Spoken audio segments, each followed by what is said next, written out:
Hey guys, how's it going? A little bit different today. You're going to be going over the mini extravaganza stuff from the weekend. So we're going to be doing kind of one big video, which saves you guys going through like multiple videos on every single individual thing that happened. So with me today, one of my best mates, Reath. How you going, brother? Yeah, good mate. Thanks for having me. Yeah, it's good to have you on, man.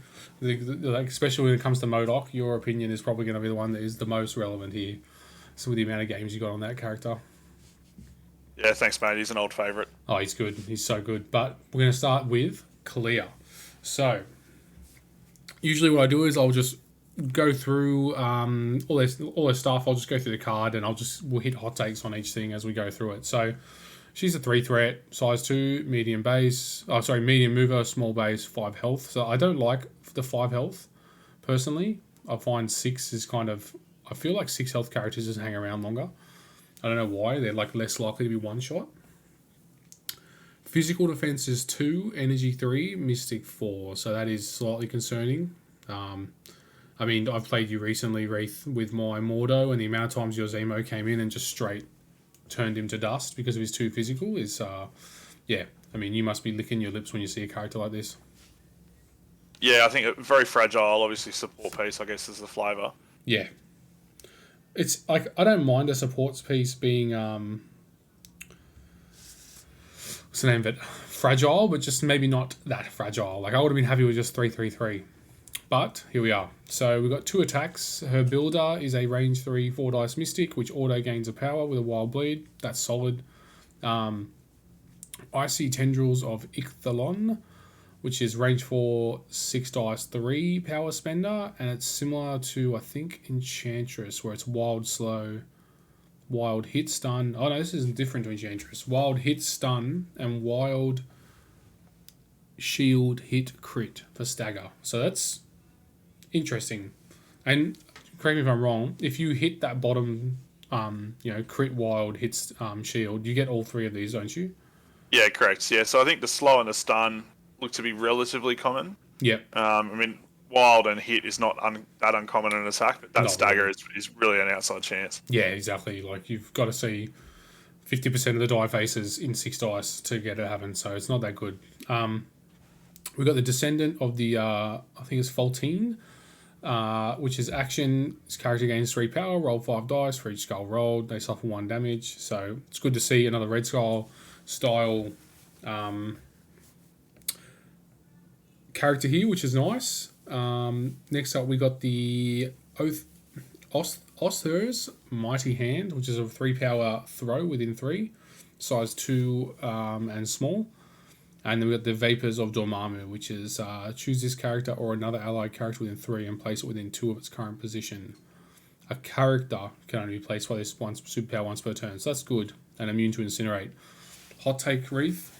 What do you reckon about Clea? I think she's just missing that one thing. So I think her support suite, the Red Skull teleports, I think obviously very good if you've got the right characters built around it. But I think she's missing what Red Skull has in that transition, where if she hasn't got something that she wants to teleport, she's missing a little bit. Her attack suite's nice, but there's probably not quite enough there for me. I think probably the highlight there for me is the throw being range 3 is quite good for some displacement. But I think she's going to struggle, as you mentioned, on survivability, and I don't think her offensive output, once she's done that utility work, will leave her as a character that I'd probably include in very many squads. Yeah, so that was my view as well. I think she has a slightly better kit than Red Skull does in her superpowers, but really just like her attacks don't really bring her up, and her lack of physical defense don't bring her up enough that you wouldn't just pay the extra point to bring in Red Skull, right? Yeah, agreed. Like obviously the Mystic is good. I think she's going to be good in affiliation with that attack. Obviously her attack suite goes up, and the guaranteed power is nice. But I think she's just missing that one sort of defensive tech that will help keep her alive. I mean, Red Skull's ability to, I guess, push damage on other characters is useful in keeping him alive. I think she's missing something similar, some form of defensive tech to keep her up once she sort of transitions to that support piece from the sort of teleporting. Absolutely, yeah, I agree. That's the only thing that concerns me about her is having played Mordo a few times now, that 2 physical defense, if your opponent exploits it, is really painful. So, yes, guys, I know I've already done clear, but this is just literally I'm using some of our Strike Better show notes from this week, and we're going to hit some of these things, and then we've got a bunch of extra stuff afterwards to hit as well. So next up, we have Miss Marvel. So I'm going to zoom in on it. Yes, I can. Perfect. We've got Hulkbuster underneath it as well. So, Miss Marvel, she's a conundrum for me, but she is very, very interesting. So, medium mover size 2 and a medium mover size 4. And I think from what I saw on the stream, the size 2 side of her is on a small base, and the size 4 size of her is on the large base. So her transform is going to cover. It's going to cover some ground, right? She can get quite a distance.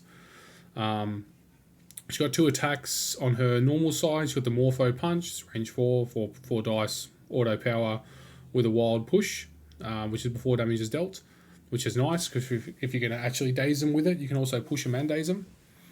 And then we got the High 5, which is range 3, 5 dice, game power equal to damage dealt. So stat line is 3, 4, 3. 5 health for a 3 threat. That's a pretty good stat line as far as a 3 threat's concerned. Wouldn't you agree, Phil?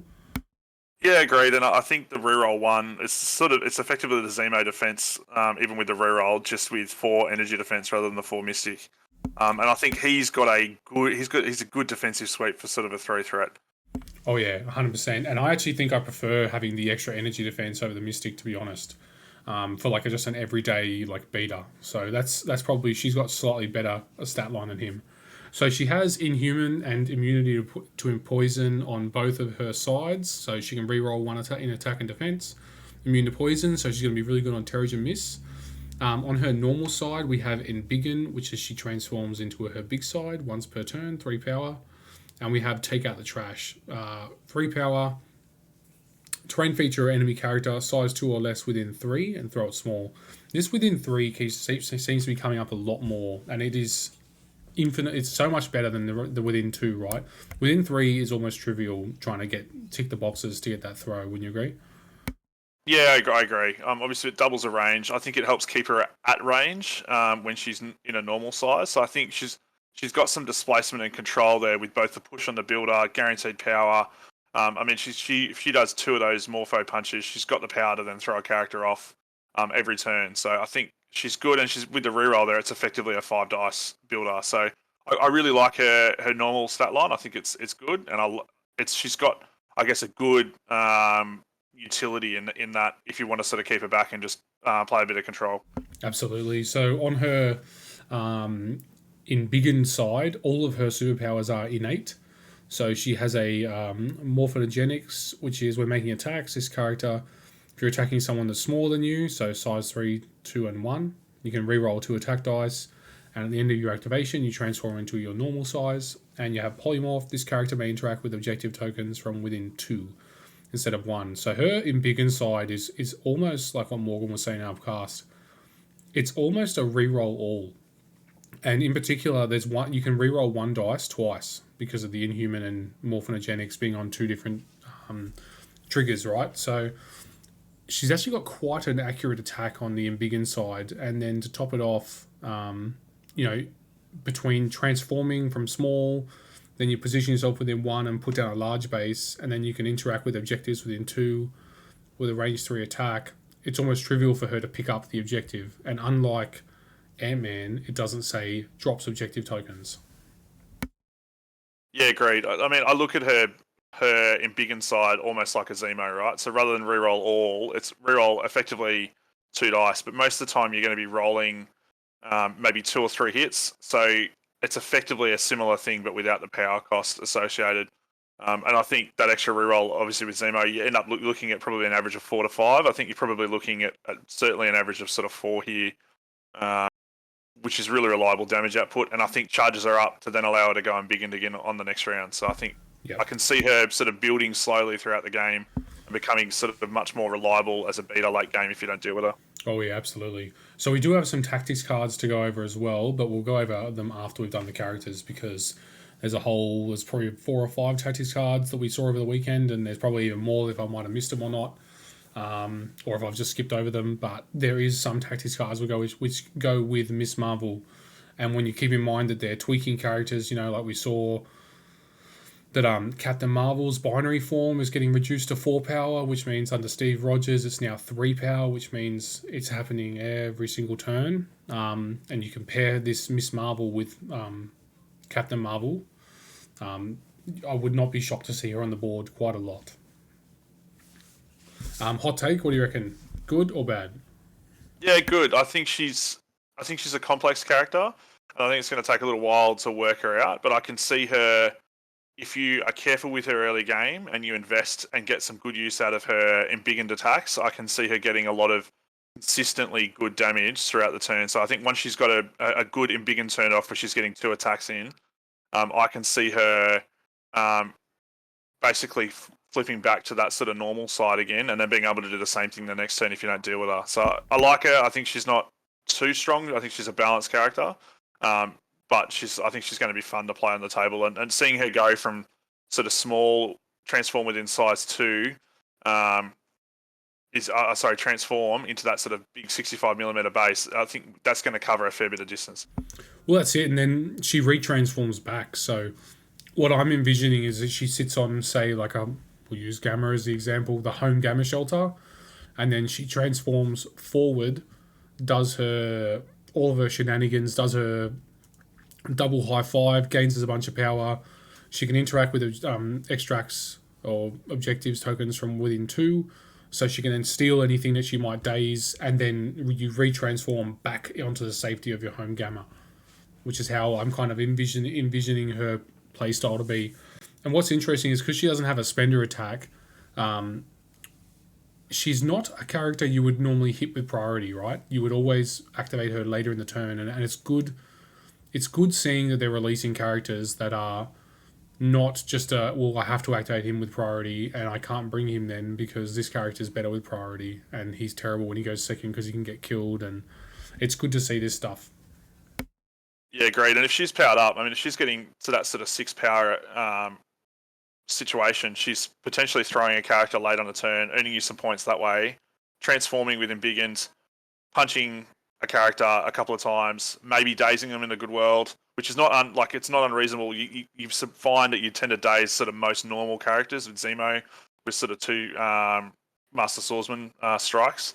So I can see that happening fairly reliably, and then transforming back and potentially earning you a couple of points, like a daze and a complete control of a point. So I think she's going to be quite impactful in the right hands, and that transform mechanic is going to, I find it fun to play with in the same way that sort of that flip on Midnight Suns is enjoyable. You can do a lot of shenanigans like with cover and there's some high level skill play that you'll be able to use in her hands once you've got some games under your belt. Absolutely, I'm kind of she actually seems very, very good. And then obviously when you put her under Avengers, Steve Rogers becomes the no-brainer there, and then she gets cheaper in biggins and et cetera, et cetera. So next up, we have a Hulkbuster. So I know I've already covered Hulkbuster, guys, but I've now had about 6 or 7 games with Hulkbuster, and I've versed Reath with at least 1 or 2 of them. So he can speak from a, on the other side of Hulkbuster point of view, and I can speak as the Hulkbuster player. So 13 health, medium move, size 4, 6 threat, 4/3/3 for his stat line for in defense. This 13 health initially, I thought, probably turn 3, if they focus him, he'll probably go down. But my current experience with Hulkbuster is because of his defensive tech down the bottom, built to take it, round 5 is the earliest anyone's ever dazed him. So that 13 health combined with his defensive tech is actually it's a tough nut to crack. You played against it, Reath. What do you reckon? Yeah, great. And I think as you're hitting him more and doing damage to him, that build to take it just keeps rolling through. So it's effectively a permanent -1. The only thing I don't like about that, which I think is what keeps it balanced, is the fact that you don't get to see your results. So you're potentially burning the power for a good defense roll. But yeah, I think he's a great character, and it's tough verse. I haven't played him, but I've versed him probably 3 or 4 times now. And it's a difficult choice whether you leave him and have him control you and do a whole bunch of shenanigans, or if you just focus him down. I'm more in the focus him down camp, I think, because I think his utility and his ability to cover board space to get places where you don't want him is is difficult to play into if you don't manage him. So yeah, I think he's a great character. Not overpowered by any means, but he's fun to play against, and I'm looking forward to getting some games with him shortly. Yeah, he is a very, very good 6-threat character. Particularly the simple fact that his builder attack will always gain power. It will gain 1 or more power, means that his meteor punch is trivial to get off, or in the off chance that you decide that you want to do more damage to a single target, you can double tap him with the builder and then hit him with a size 4 terrain throw, which is spectacular. It has hit and run, which, as you pointed out to me on the weekend, if they move far enough forward and you activate this guy late enough, a medium move into a hit and run turn 1 because he gains 2 power a turn, pushing someone off an objective because it's an auto push off his heavy repulsor blast and then moving on to the objective is very, very good. Like, very, very, very good. Like, I put him up there with the likes of Magneto. That's the strength of this guy right here. Yeah, and I think the latest episode that you guys did on Strike Better, I think he's not going to destroy your team like Magneto will, but he's going to, as you mentioned, control and earn you points that you have to deal with him. So I don't think that his 6 dice, his attacks don't hit so hard that you are concerned. His spender's obviously very good, but they're not destroying you, like annihilating a character every time you attack. But the push is devastating, and he offers some control for some big pieces like MODOK and even Dormammu with that guaranteed push regardless of size that really open up some, I guess, play options for whoever's running him. Yeah, that's it. It's funny that he can push an unlimited size, but he cannot throw size 5. So it's a bit weird there. But the Meteor Punch in particular, guys, like the deal 1 damage and then throw the target away medium, if you hit the right target with it, like a Kingpin or a MODOK, like it is devastating. At the distance that you are throwing this character out of the game. So it's definitely one to watch out for. I can now speak on the leadership guys. I played a game against Utility Cookie on Saturday night. It's on the channel a couple of videos back. It probably stopped between the leadership and 1 brace for impact, nearly 20 damage, Reath. Yeah, that's crazy. Like 20 plus health for your team is spectacular. It also messed with the utility in that he could no longer throw me for an auto damage. So it actually really mucked around with a lot of his game plan on how to daze characters. So that's also very, very, very good. I mean, it's limiting. Like, if you look at the characters, if they're running 2 or 3 characters with the throw, you're limiting their power, like their ability to use superpowers on 2 or 3 of those characters. It's making it less effective. So I agree with you. If they're running a throw-heavy list, I can see it being one of those sort of leaderships you sort of jump into based on matchup, and it being very good.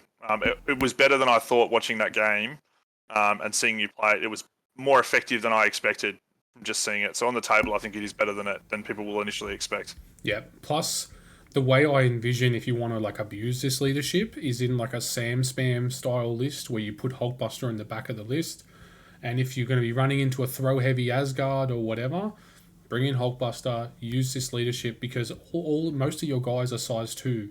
So all of a sudden, all the Asgard throws become 2 damage maximum. If you roll 1 block, it's 1 damage. You roll 2 blocks, it's no damage. So you all of a sudden become almost relatively immune to their throws. So it does take away a lot of their offensive punch for lists like Asgard. And, you look at characters like Magneto. The majority of Magneto's throws are size 2, right? His constructs are size 2, aren't they? Yeah, construct size 2. And I mean, he might be throwing 1 size 3 or 4 a turn. It's pretty rare that he's got enough power to sort of throw a size 4, size 3, and then some 2s. Exactly. And he also clears the area out then, and there just becomes his only constructs is left after that. So Hulkbuster is very good at dealing with that kind of stuff. So the flip side of him, the secondary support suit, it's really good, guys. It's got one of the best push attacks in the game. Range 4, auto power. It can do damage unlike Shuri's, and it has the potential to rapid fire. It's a very low chance rapid fire, but it's still there. And the timing on them is the same, so you can actually double push a character if you happen to get a rapid fire off. And yeah, I'd love to see somebody get an always have a backup plan off, but I've not gotten one off yet. But that's Hulkbuster. He is absolutely meta. He will be meta going forward. He's really, really strong. Do you agree with that, Phil? Yeah, great. And I think he's just good fun to play, right? Good fun to Yeah. play and good fun to play into. I think he's just thematic. Yeah, it feels good. Plus the meme laser. Don't forget the meme laser that goes with it. I don't want to talk about that meme laser.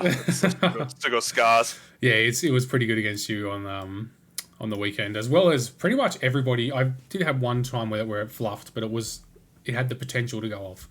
But next up we'll hit magic. So magic is interesting. So 5 health, which is a little low. Like I said, I'd like to see the 6 health threshold at least on the healthy side. Medium mover, size 2, 3 threat. 3 threat's the important part. That's what makes her decent.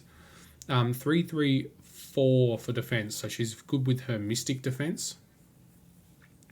So it's pretty normal stat line. Same as Zemo's, for example. So we've got Bolts of Osther, which is one of her builders. Range 4, energy, 4 dice, auto power gain. That's all it does, that's all you needed to do, right? If there was any effects on it, it'd just be better. But you're happy with what it does there. So this is where we get into the good stuff for her. We've got the Soul Sword. Range 2, 5 dice, gain power equal to damage dealt with a wild pierce, and it's mystic attack. So that is very, very strong. We've seen that before. The likes of Black Panther and that, they do not want to see this character on the other side of the board to them. And then we get to her spender attack, and I think this is probably what terrifies me the most if I was playing against an opposing magic. So it's 4 power for this, 6 dice, range 3, which is very good. When calculating successes for this attack, this character adds the number of skull results in both the attack and defense rolls to his total. And after the attack's finished, they gain bleed and incinerate. So 2 of the most brutal conditions in the game, and we saw that Xavier Protocol put out that article, probably about a month ago now, about what adding skulls in your role and the defensive role for your successes does for your numbers. But I mean, it's pretty good. If you can do this attack twice in a turn, I believe the math was you basically almost always daze a character at 6 health or less. Yeah, I think Jacob was saying on the podcast that it was equivalent to like an 8 or 9 dice attack. So it is devastating, and the guaranteed bleed and incinerate. Yeah, she's got an excellent kit. I think she's still fragile. I mean, 5 health, 3, 3, 4. That's a well-rounded defense for a 3 threat. But she will drop, I think, if you are going into her with anything other than a mystic attack. Oh my god, she's got some good offensive output. Yeah. Guaranteed range 4 builder in close when she teleports. And something Trad pointed out, you get increasing value. If you spend 3 for that limbo step, size 3 teleport versus size 2, you get so much further across the game board. So I think it's really exciting. It is huge, and that limbo step, like, one, she now becomes a legitimate carrier for the mythical herb play. So a medium move with a range 3 teleport is excellent. The simple fact that she's like Midnight Suns, she can just teleport herself in, so she can double attack all the time, is very, very, very good. I believe that she's going to need a bodyguard near her if she wants to survive any type of actual good physical or energy attacks. But mystic attacks, I can tell you from experience, she is extremely good at taking. So her defensive buff, which is a Sorcerer Supreme of Limbo, when this character is defending against mystic attacks for each wild and defense roll, it may change one of the attacker's crits, wilds, or hits to a blank. This character then gains 1 power for each die changed this way. I had my magic survive a double tap from a Scarlet Witch with like 2 health left. That would have felt really good too. Oh man, and obviously feels bad for the Scarlet Witch player, right? Because they didn't roll badly. I just managed to hit a wild or 2 on each of my defense rolls. And your wild now counts as 2 defense, right? It's blanking 1 and it counts as your success. So and you get an extra power for it, right? And you get extra power for it. So it feels really good. good. Yeah, I can see her being that character that there really hasn't been. Like, there's some good 3 threats with sort of 4 mystic defense, but I mean that's the Captain Marvel, I guess, energy defense now with a mystic that you can sit next to those big hitters like MODOK or even Scarlet Witch and go, all right, come at me. They charge her up, and maybe she survives through some good defense rolls, and then she's hitting them with that sort of spender attack and absolutely causing havoc on their sort of big hitter. So I like her. She's really good. That's the thing, eh? Like, if you're hitting her with mystic attacks, not only is she surviving them, but you are charging her up.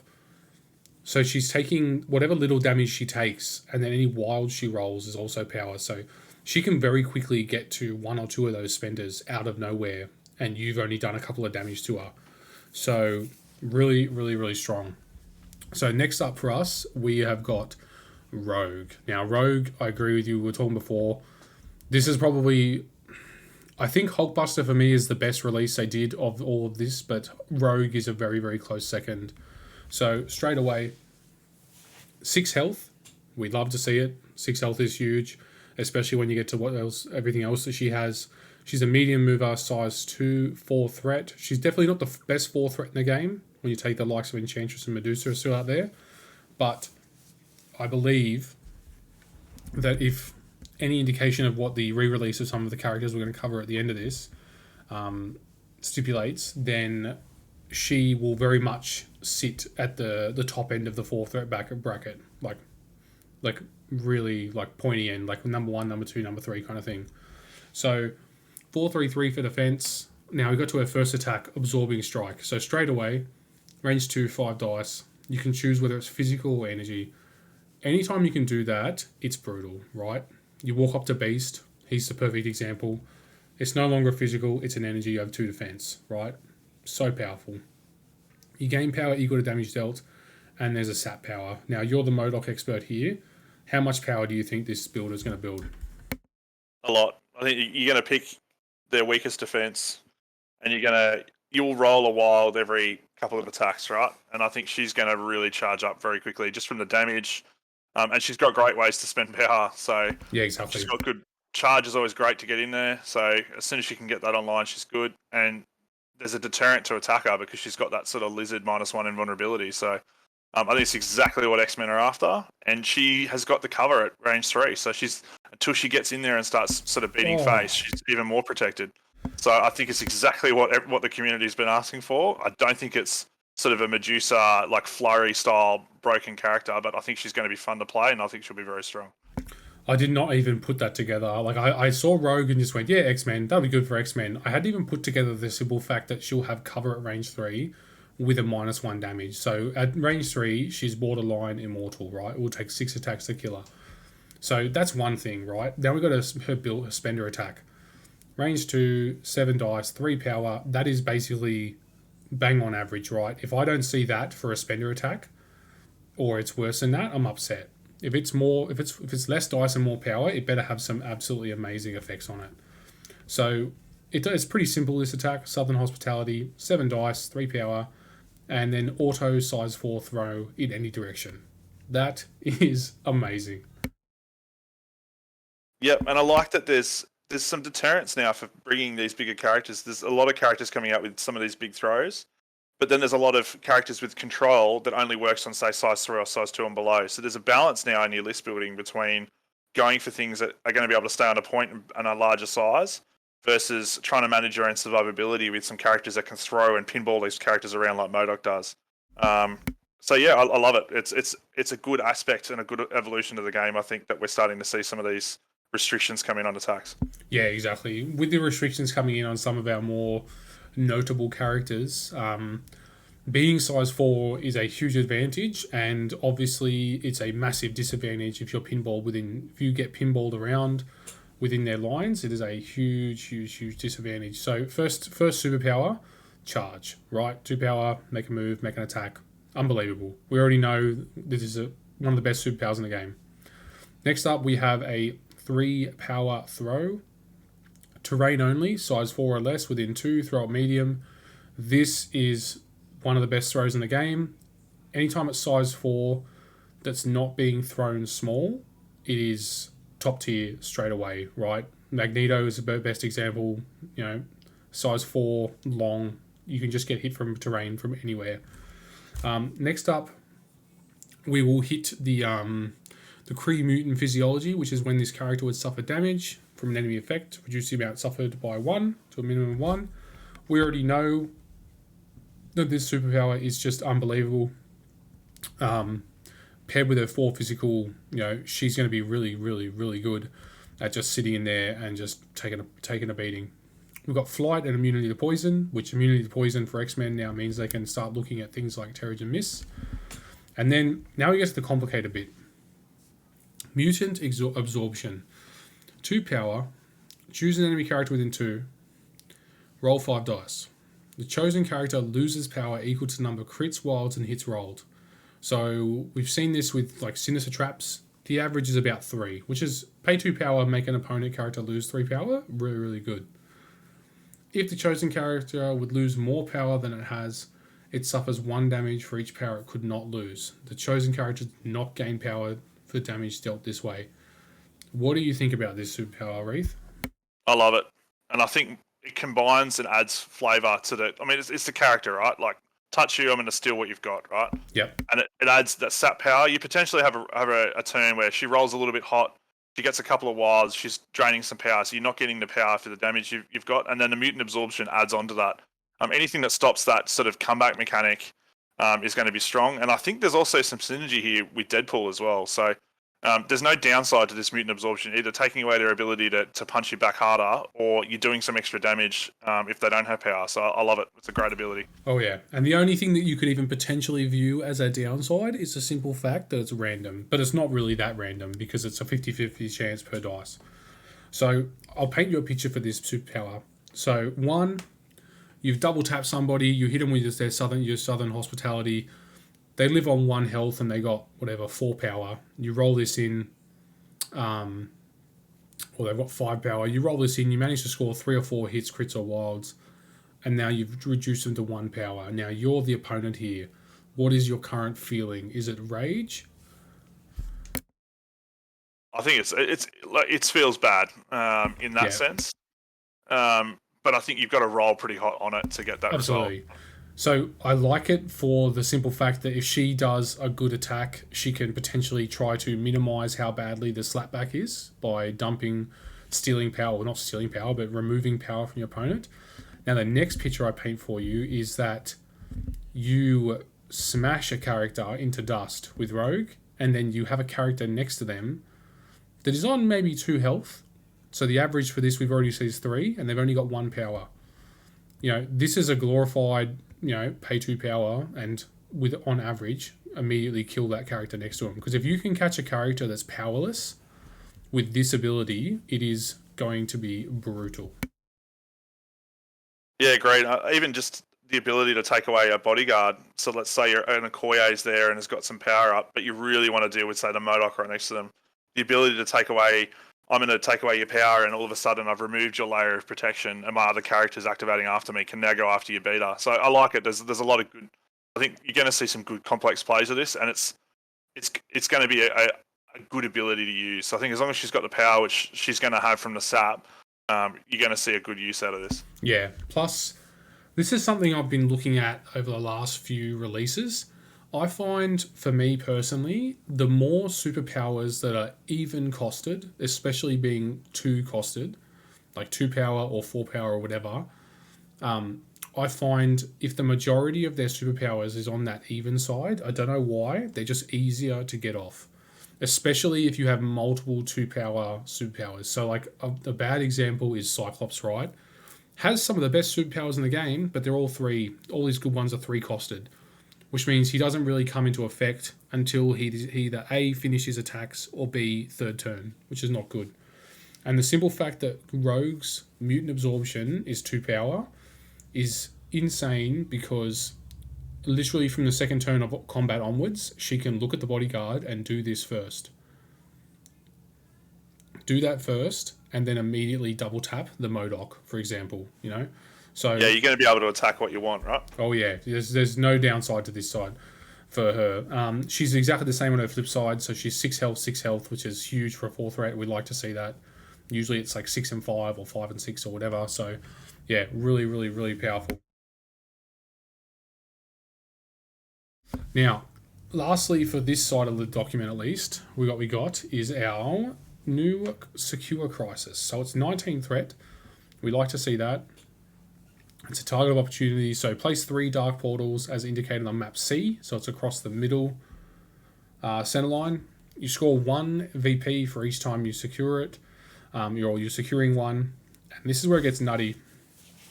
interact with a dark portal. This character drops all objective tokens it is holding, if any, then roll a die. If the result is a crit, wild, hit, or shield, place the character within one of another dark portal. Otherwise, your opponent places them within one of another dark portal. And depending, no matter what happens, when you finish being placed, you take 1 damage. So, like, instantly I'm thinking of your attrition style squads are going to love this. In particular, your slow characters like Magneto and MODOK are going to particularly like this. Have you got anything else off the top of your head that you think is going to look at this and go, yeah, I'm happy to take that and take it from my list? Black Dwarf, I think, will like it. Any character that doesn't want to move. Crossbones, Kingpin, I think there are characters that are going to just enjoy the ability to not have to move.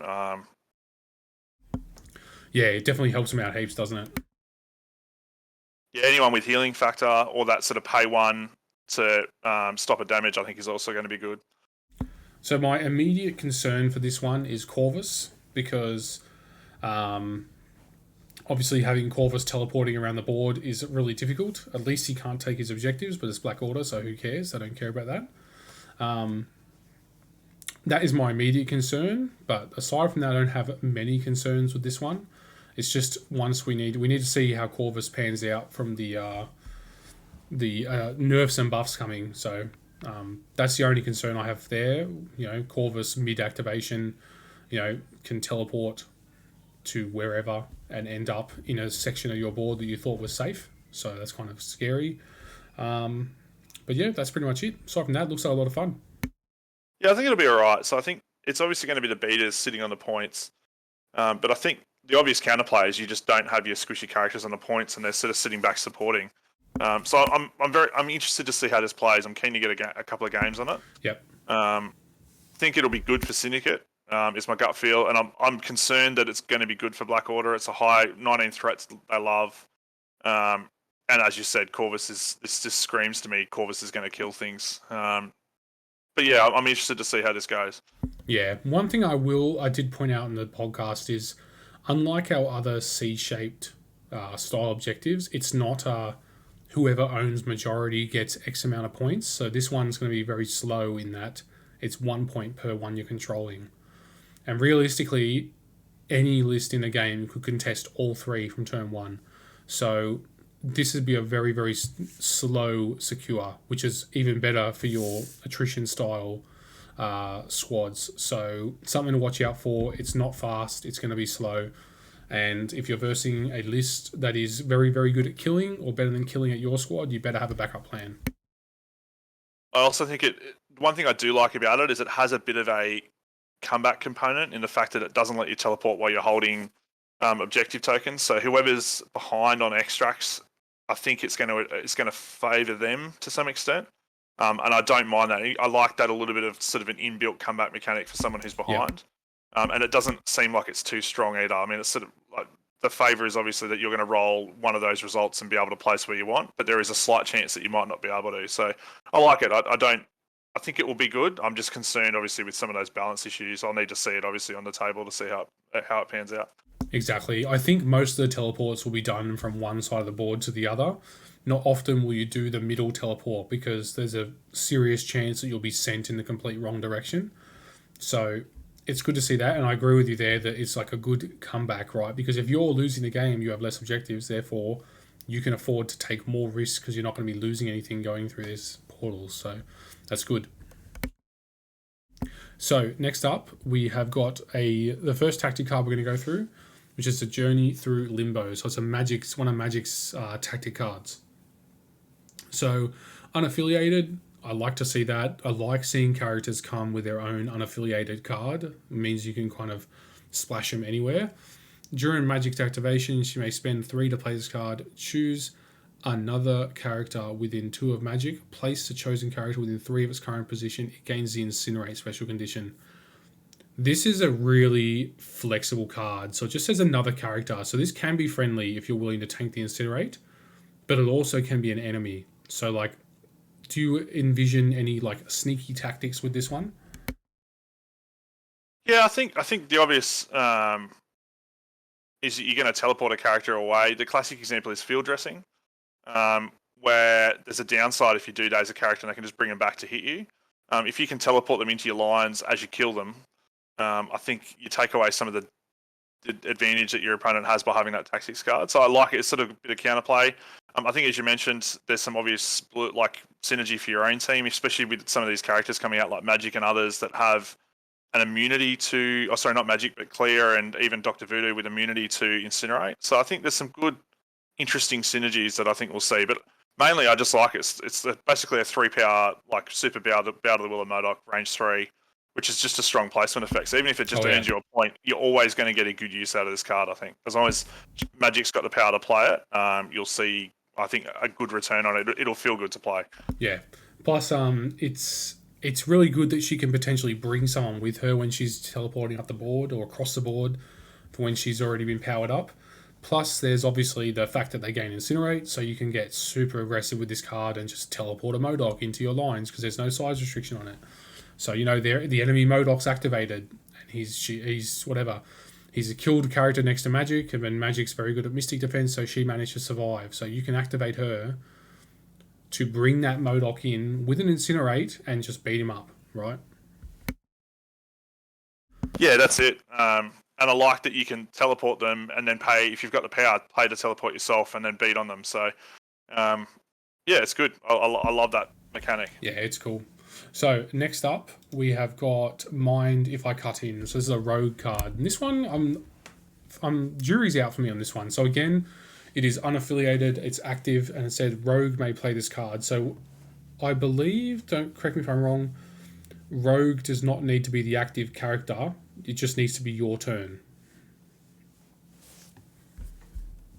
No, it just says this round when an enemy character is choosing the target. That's weird, eh? How it's worded. So it doesn't say reactive, so you can't play it in your opponent's turn.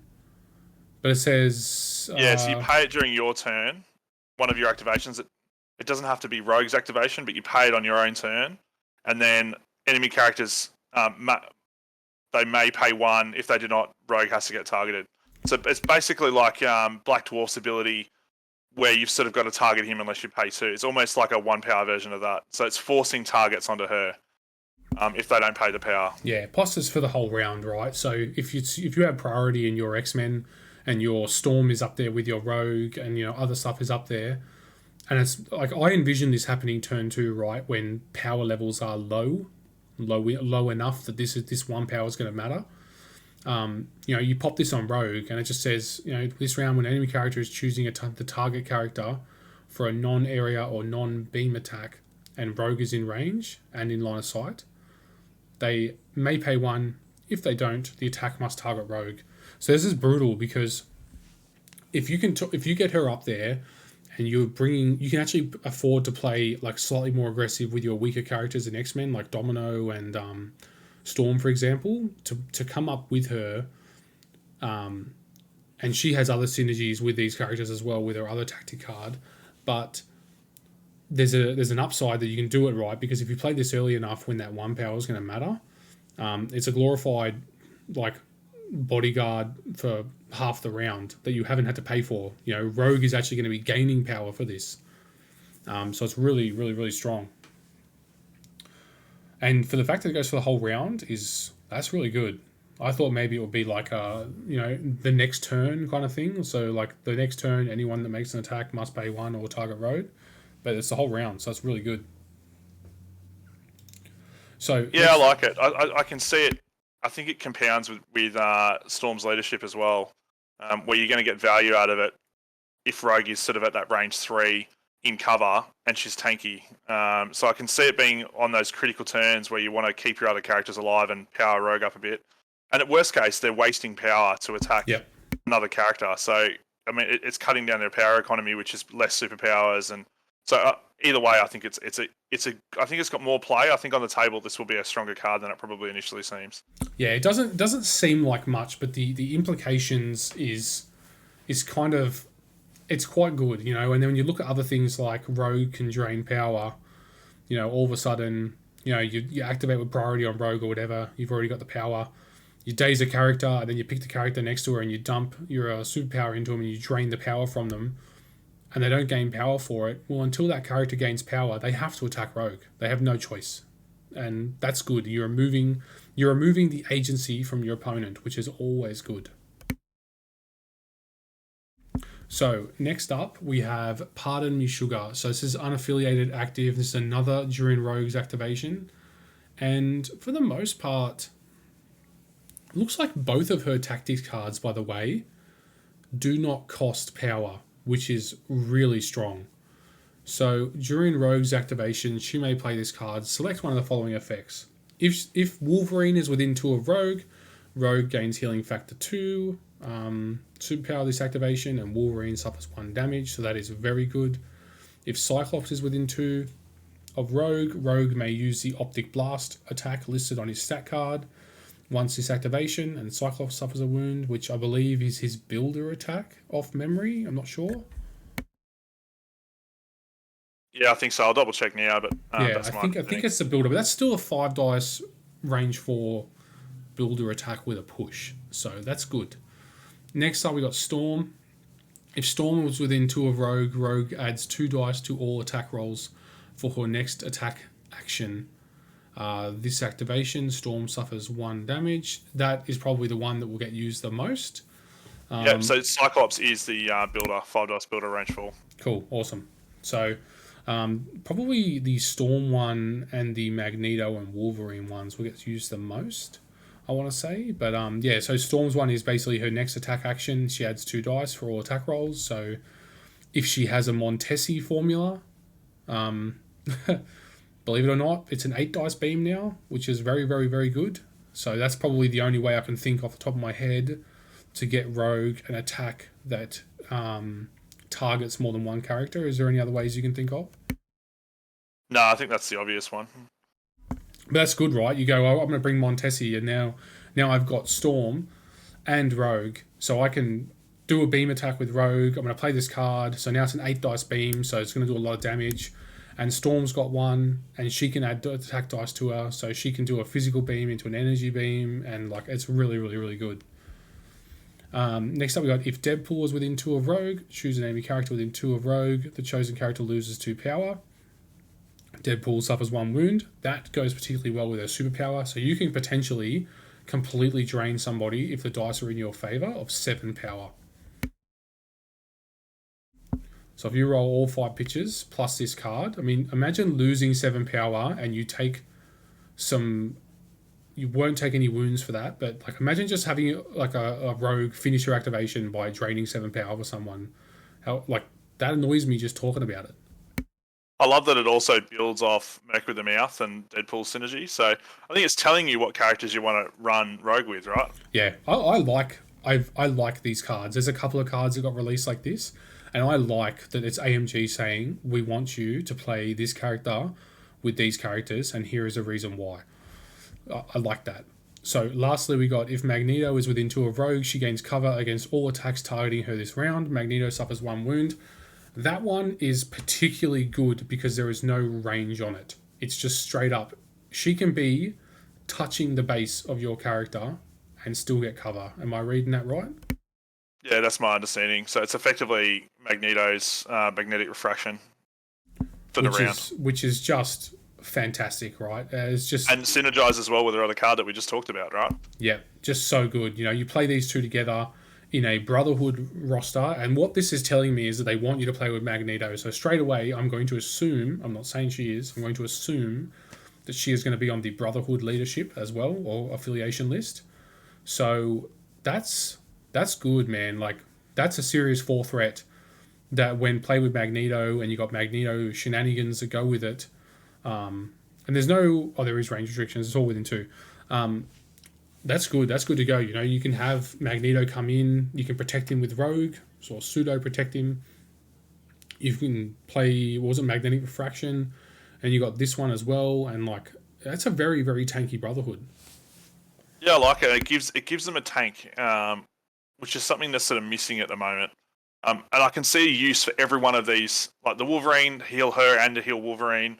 The Cyclops, if you sort of can't get in range and you want to build some power, that's a great attack. Storm is just that, as you said, the Montesi, and maybe extra dice is always a good thing. I don't think there's ever going to be a time where you feel bad for taking this card. As long as you've got those other characters on the table, I think you're going to find an opportunity to play this card, and it's going to feel good doing it. 100%. Plus, I can just envision these Brotherhood X-Men rosters where, you got characters like Rogue that are easily going across both affiliations, which is just fantastic. And like you said, every single one of these has a legitimate use, and you could play 5 games with Rogue and play all 5 of these, even if you have all 5 of these people on your team, if that's even possible. So it's really, really, really good. I'm happy to see these cards. So next up we have Fan Club, which is the Miss Marvel one. So I want to say it's Miss Marvel. No, it is Miss Marvel. Sorry, there's a lot of Captain Marvel in this, but it is Miss Marvel. So all of these are based around Captain Marvel, which I know you're going to love to hear. But it's all built off of the Miss Marvel. There's a lot of Marvels being said. So when an allied Captain Marvel, Carol Danvers, uses the Danvers special superpower, the binary superpower, or the rocket punch attack after the effect or attack is resolved, an allied Miss Marvel may spend 3 power to play this card. So it's in your Captain Marvel's turn. If your Miss Marvel has 3 power, you can play this card. It's got 3 different effects. If Captain Marvel uses the Denver's special superpower, which I believe is the throw, correct me if I'm wrong? Yeah, it is. It's the throw. That's the throw, which is a very good throw, by the way. If she uses a throw, Miss Marvel may throw an interactive terrain feature or enemy character of size 3 or less within 2. It is thrown small. So your Captain Marvel turn now, especially if you time this as your last activation, has a double throw on it, which is very good. It's because obviously if it's your last activation, your Miss Marvel's already had her turn, which means she probably has her 3 power. So that already is very powerful for Avengers in a objective style gameplay. Next up we got if Captain Marvel used binary form, which, spoiler alert, she probably did, Miss Marvel may transform into Embiggen.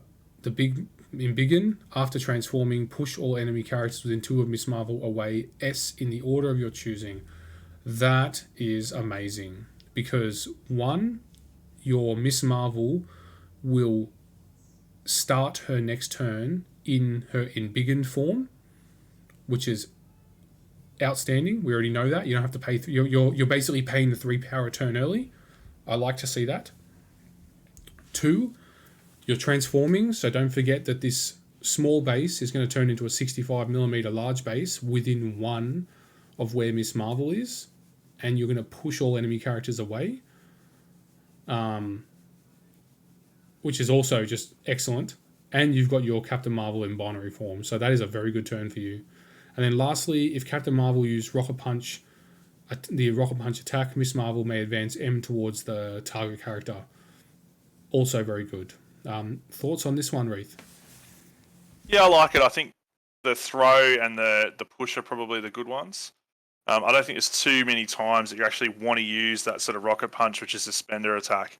Most of the time, I think you're getting better value out of Energy Blast with the rerolls. But yeah, I love it. I think this is a great card. It's thematic in the fact that Miss Marvel and Captain Marvel are working together. I think you've hit the money on the head with a late activation can really, like Captain Marvel going last, you're throwing a character off, throwing another character off, or you're going binary to keep her up, doing some havoc and damage, and then you're going to go binary form. Then you're going to transform Miss Marvel in Biggins, and she does a push for all characters. And then maybe she then activates while she's in Biggins, saves the power, and then use the power she would have transformed to start beating on characters. So I love it. It's very thematic, and I think it's going to be fun to play on the table. Yeah, for sure. Plus, correct me if I'm wrong, binary form lasts until is it the end of Miss Captain Marvel's next activation or the start of her next activation? The start of her next activation. So the key bit there is you can activate her and then hold off activating her again, and she'll still keep getting the extra 2 defense dice to her defense rolls until she activates again. Exactly. So how I'm envisioning this is turn 2, your Captain Marvel goes binary at the very start of it. If not, after her first attack, because all she's got to do is just gain a single power, because then under Steve Rogers, that's 3 power. Does her whole turn, and then your Miss Marvel does her whole turn as normal.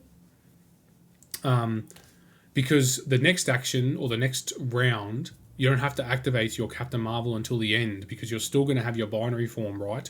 All the way through the whole next turn, as long as you activate your Captain Marvel last. And then hopefully by that point, you've got the power, well, you probably will have the power, to immediately re-binary at the back end of turn 3. And then you're going to do this Miss Marvel shenanigans as well to top it off. So the Miss Marvel, Captain Marvel under Steve Rogers turn 3 will be very brutal. Don't forget her in Cabal, mate. That brings me back to the old days. Oh, gross. Marvel loves Cabal, the extra power. I think you're Yeah. going to see a resurgence. Well, that's it, and it's unaffiliated as well. So you absolutely, they are encouraging you to take Miss Marvel and Captain Marvel together as a pair with other affiliations as well. And I believe even A-Force, give her 1 power, and then she attacks twice. She's got binary every turn. Yeah, exactly. I mean, you can even feed her more than 1 power over that turn, and hopefully you don't even have to bother attacking. You just get binary. So really, really, really powerful. This brings up the Miss Marvel stocks through the roof. So that covers it for the tactics cards we've got. There is more that got released, but we'll go over them as we get access to better quality pictures of them. So next up, we are hitting our 4 re-release cards. So starting with your favourite, Mr. MODOK. I'll see if I can zoom, make him a bit bigger for everyone. There we go. So first of all, I just want to say, I love the new layout of the cards. I find this so much easier to follow. I found the other ones after a little couple of games easy to follow, but I find this easier to follow.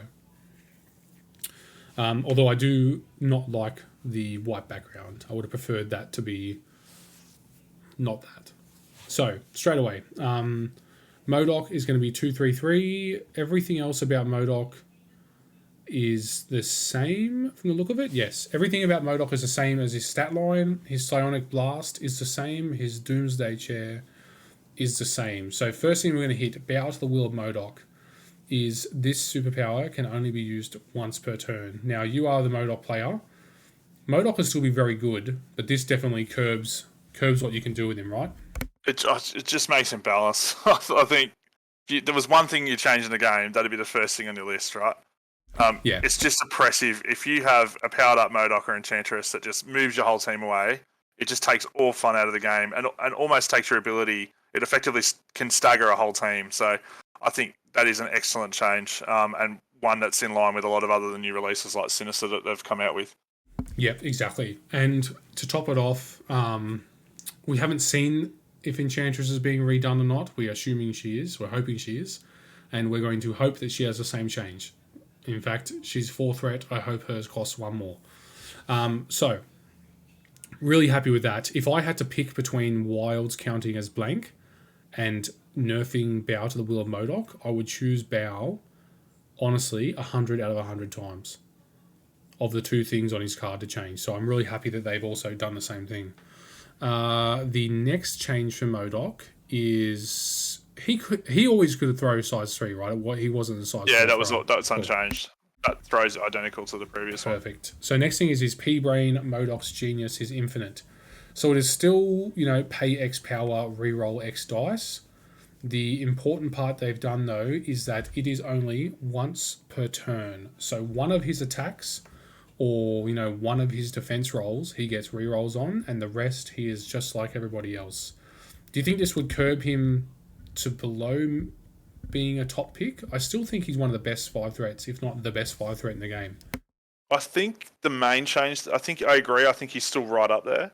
I think the main change is, from my view, I think his attack output goes slightly below Scarlet Witch now, which I don't mind because he's got a bit of control. I don't mind the attack output being curbed, and I think it encourages use of Doomsday Chair now as more of your power output because you'll have more power if you're not bowing everyone. My main concern is for defense. I think his flip side in particular is going to be very, very vulnerable now with only sort of that one lot of rerolls. But I don't think that's unfair. And if it encourages other uses of other 5 threats, and puts him on par, I think it's a good change. Yeah, agreed. And I do agree with you that I think his offensive output is slightly behind Scarlet Witch, I think that's great because Scarlet Witch is balanced in that she doesn't get rerolls, right? Just to get them from someone else. So happy to see this. I love this change personally. And honestly, with season 6 starting now, I am playing in it, but I would just love to see these things come into place just immediately. But we're not going to see it. So that's okay. Next up, we've got Shuri. The only change here that I can pick out is that her Panther gauntlets only push if they're size 3 or less. So still auto push, still deals 1 damage, still gains auto power, she still gets power from skulls, she can still hand out rerolls, and she still has super genius. Do you think this was enough for Shuri? Yeah, I do. I don't think Shuri was the oppressive bit. I think with the reroll change as well. Um, yeah, actually, that is the other change here. During the modifier step of the attack, the character may spend 3. So it's the So timing. The timing of upgrades, I think, has yeah, changed. that's I need to your check the original wording, but cool. Okay, you know me. I'm not an accuser. I never ever try. I've not even tried to be one. I just read that and went, I think that's the same. Like it looks the same to me. yeah, The it is. So Panther gauntlets. that's a changing of wording to reflect it'll now happen. So I don't mind that. So I think that's upgrades is probably a slight buff. But I like the size restriction. I think it feeds into what we were discussing before. Um, and Shuri has a downside in the fact that if you get someone near her or start putting damage onto her, she dies pretty quickly. So I don't Yep. mind that. And her damage output, I mean, it's 1 damage effectively per attack. So I don't mind. I think she's a little bit more balanced, and there's some counterplay, but with terrain and stuff that you can use. Yeah, I agree. And I also am happy that it's size 3. I think size 2 would have probably been a bit too harsh on her and taken a lot away from Wakanda. So I'm happy that it's size 3. And I would probably expect the majority of your reroll abilities are probably going to be reworded to that. I will just put that forward to you that during the modify dice step of the attack, I think that all your offensive modifiers that involve rerolls, Reath, are going to be swapped to that. Yeah, I'd be And I'm interested to happy see with how that. that balances out Wakanda, but I think the Mystic, I think, have done that almost naturally anyway. There's a Yeah. lot of Mystic releases now that you can run a lot of, if you're worried about Wakanda, you can run a whole bunch of Mystic hitters and you sort of even the Panther problem out. Yeah, exactly. You bring in someone like Magic that is a, teleporting, piercing, mystic attacker that can put herself next to Panther from a relatively safe distance and tap him twice with it. You have to be concerned if you're a Black Panther player. So I agree 100% exactly the same as you that this was probably it shows off how much AMG actually know about their game because I've played plenty of board games where clearly the designers don't play the competitive or they don't put as much into it as some of your top end bracket players and AMG clearly does. Like their design team is unbelievable and the simple fact that they've always said from day one that their design is 18 to 24 months in advance tells me that this here is the first things they're doing since they designed the game. Like if you think about it, all 100 characters, whatever the hell we got now, were designed, like we're coming up to almost 2 years of Marvel now, so they were designed almost, within the first 6 months of the game being released. Yeah, I'd agree, and I think they're very in tune with what the balance requirements are. I think obviously there's other things like Enchantress, Medusa, and Corvus that probably need to be adjusted, but I think there's hope now that they're aware of the problems, and I think all Yeah, the new releases probably since Angela, Medusa, Enchantress have been perfectly balanced, and I think the newer releases in particular are very well thought out, and I think they fit in very well with the other characters. So I'm very excited about like the future of the game with I guess these announcements. absolutely. It's really good. So next up we are hitting Captain America. Now, this is probably there's a lot of Hulk fans, there's a lot of Captain America fans. I know Morgan personally, one of our best mates, was the reason he got into the game was Hulk. Personally, for me, Captain America is my favorite superhero. I'd love to play him more, but you just can't right now. But this Captain America, you absolutely can. So stat line wise, his defense and health and everything is the same.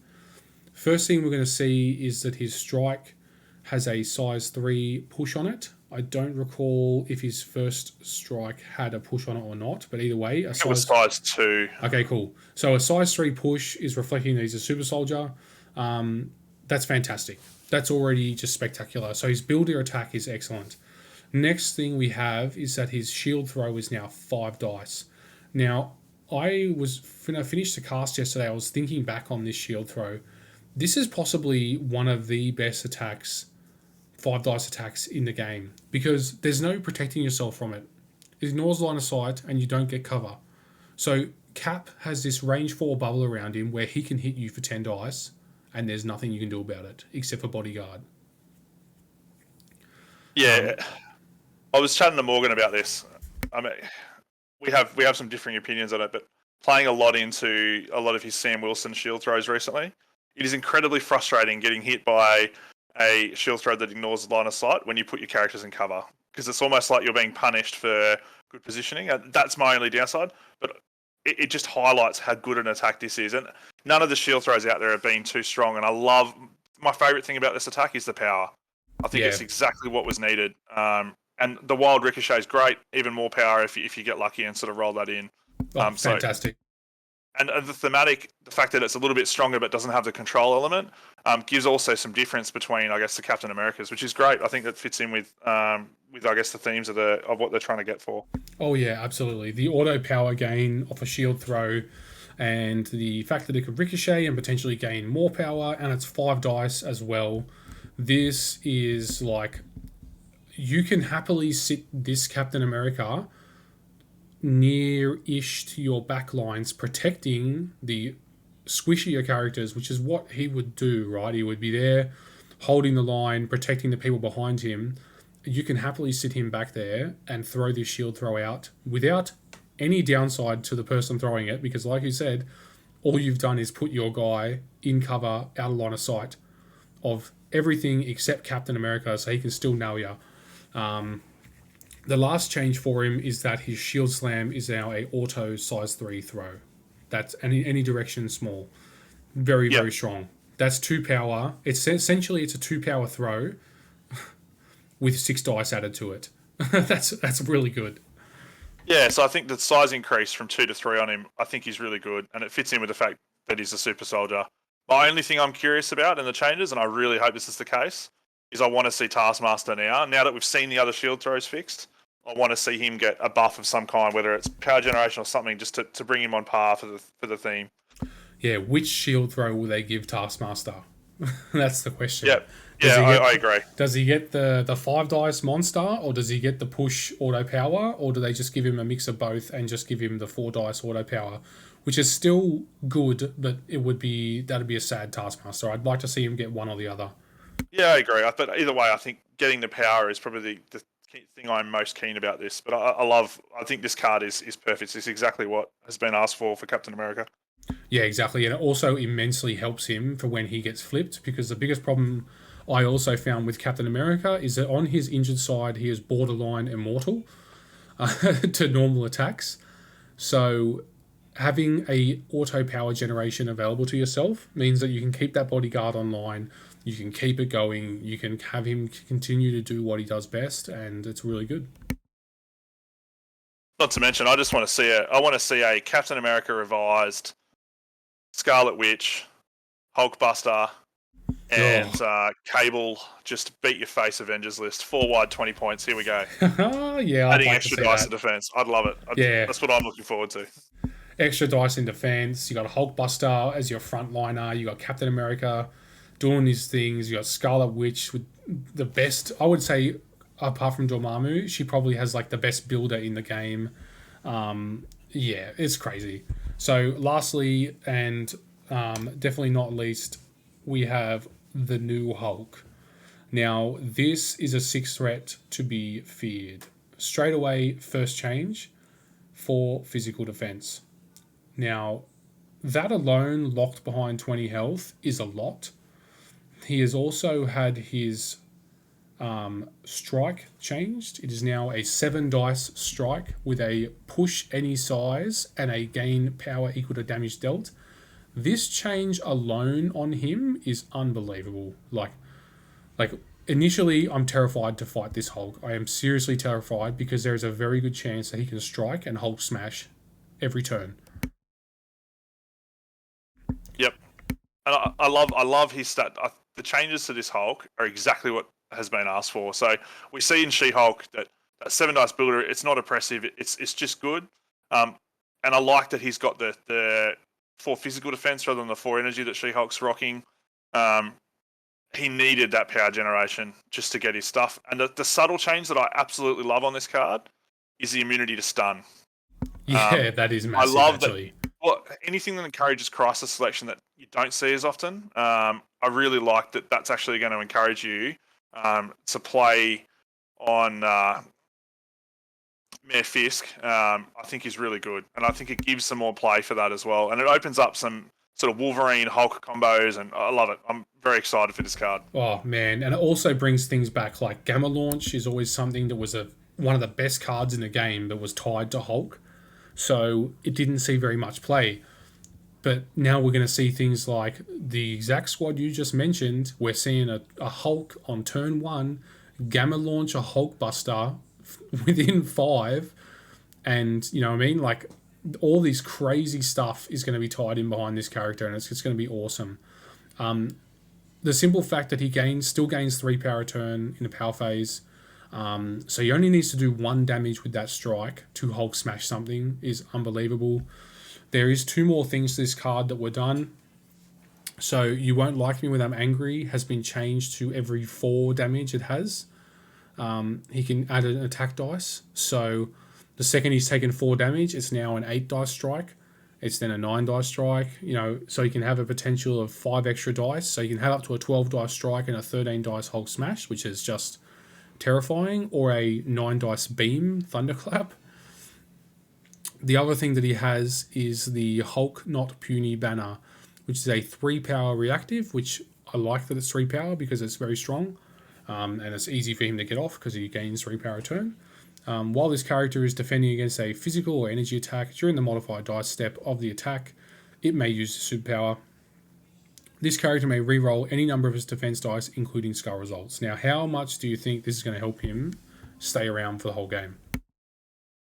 A lot. It's going to give him. I think that's what you're going to be looking at to try and keep him in the game for longer. You're going to be saving that power to keep him up, and you're going to be wanting to be sitting him near sort of Captain America. So Steve Rogers is sitting there bodyguarding the rest, and I love it. It's thematic. Yeah, I'm excited to see Hulk survive consistently for six rounds and get his value out. And I don't think anything on this card is sort of meta defining, but I think you're now going to see the Hulk show sort of come to town. He's going to be there. Him and Hulkbuster sort of displaying their dominance in the Avengers. Oh yeah, and then we look at things like his Hulk smash has a wild stagger and wild throw, and it's before damage is dealt, you may throw the target character S. There is no size limitation on that, which is amazing, which means you can throw Dormammu at size 5. Come here, big boy. That's right. I'm not saying this is how math works, but it's an 8 dice attack, and there is 8 sides on the dice, so that's pretty close to 100% to make the Hulk smash through the throw. Although you and I both know that there will be many a Hulk smash that do not roll a single wild. I'll leave Jacob to work the maths out. He's much smarter than I am. But you are exactly right. We'll sit in the few percent chance that doesn't roll the wild. I would say I would put it to you that it's single digits. I'll only roll the wild against Morgan, mate. Yeah, that's it. You'll never roll it against Triple E, that's for sure. The other thing is, like, things you forget about Hulk. He has a range 2 teleport. He has a 2 power size 4 or less throw that is tied to enemy characters, and it throws medium. So he's got one of the best throws in the game. That'd be top 3, I think, or top 4 easily. So really strong, and the simple fact that Avengers can take both Terrigens and the Mayor Fisk secure, and Hulk is immune to both, is, if that's not a reason enough for you to bring Hulk in your roster, I don't know what is, apart from all these amazing changes. Yeah, I love it. I think he's going to be fun to play, and I think he opens up, as you said, that Mayor Fisk crisis selection. and you're not going to want to tangle with him on one of those points. So it's going to be. I think it's great. I think he could very easily just walk up to one by himself, and you might have to send 2 or 3 characters over to deal with him, which is thematic. So that brings us pretty much to a close on everything that I've got from the Mini Extravaganza. We also went over the Crisis change coming, which we went over in the latest Strike Better episode. So I'll link that in the show notes, or I'll link that in the notes underneath. So make sure you go and listen to that. We talk about the benefits and the cons, the new way of doing Crisis selection, which is basically random, which I personally like it, but I don't think it's enough. Do you have any thoughts on that at all, Reath? I agree. I think it's a great change. I personally loved Battle Realms, and I think some of the changes they're making are moving us towards that more. So I would love to see the new characters where all the affiliations have every character that's viable play. My big concern is still, I guess, what you guys alluded to on Strike Better, which is just that if you lose priority, and obviously Black Order is an issue of themselves, but I think that'll balance out as the game evolves. But that imbalance, if you don't end up with priority and you end up giving them a mismatch on Crisis for, say, an Extract, an F shape, or pick whatever it is, there's nothing worse than being a point down after you've already lost the initiative and haven't been able to choose the point value. Yeah, it's as long as that gets addressed in some manner, which I think it will, then I think there's hope. Anything that takes away from these sort of what I consider gimmicky sort of turn 1 plays and encourages sort of more skill in playing in the roster construction, but also in the playing of the game throughout, I think is going to be better for the game. Exactly. Yeah, your typical turn 1 shenanigans involves you trying your best to not play the game. You're trying to gain such an overwhelming advantage that your opponent has to now do as much as possible to try and stop you from doing it, while you have to do as little as possible. Because if the game state doesn't change, you've won. So I agree with you there. Like, it's just a little bit extra. I think I'm hoping that the changes they talked about is not all the changes. They just gave us a sample of this is things that are happening. They did mention Corvus and Proxima multiple times on the stream. And they believe, I've been told they mentioned Enchantress as well, but I've got to go rewatch it. So they know who the I guess the offenders are that are going to be making their life hell as far as balancing their game is concerned. But if these cards that I've just shown you are not any indication of how much they're in tuned with their game and in tuned with their audience, then I don't know what will. But aside from that, that's pretty much it. You got anything else you wanted to cover at all, Reath? No, mate. Thank you. Appreciate. Looking forward to playing you in our next game. Yeah, I know. I think it's is it tonight or tomorrow night? I think it's tonight. I'm free whenever. Okay, too easy. Perfect. So I would love to try out the new Hulk, to be honest, but we'll see what happens if we're doing a fun game. Mate, I'm easy. There's a couple of things I want to test. One is I just want to get some games with X-Force because I'm enjoying them. And the other is I want to test all the new Cabal characters. As in, promise I won't run MODOK in there, but it'll be. Yeah. I'm keen to get Hood and just some of these other new Cabal releases, even Mordo, sort of on the table and see what sort of shenanigans I can run with Ultron and whatnot. Oh, that is one character I cannot wait to see his new card. I'm really hoping that they nail Ultron. Personally, I think that would just be fantastic. I think tonight I'm going to try out Rogue inside of X-Men is what I'm going to go for. But aside from that, that's it from us, guys. It's a much longer video than you used to, but we are covering a lot of content. Thanks for coming on, Reath, and thanks for watching, guys. Take it easy and peace out.